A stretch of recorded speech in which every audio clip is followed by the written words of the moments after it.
اس کے پاس ایک اسم اعظم تھا. حضرت سلیمان علیہ السلام کے پاس 2 اسم اعظم تھے. حضرت عیسیٰ کے پاس بھی 2 اسم اعظم تھے. حضرت موسیٰ کے پاس 4 اسم اعظم تھے.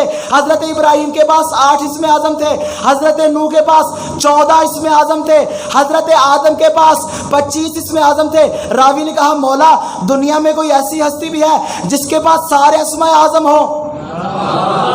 مولا نے کہا بالکل کیوں نہیں. کہا مولا بتائیے وہ کون ہے؟ مولا نے ارشاد فرمایا اس خالق نے 73 اسماء اعظم سے 72 اسماء اعظم ہم اہل بیت کو عطا کیے.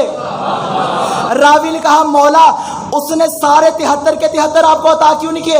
مولا نے کہا اس خالق نے 73 میں سے 72 ہم اہل بیت کو عطا کیے.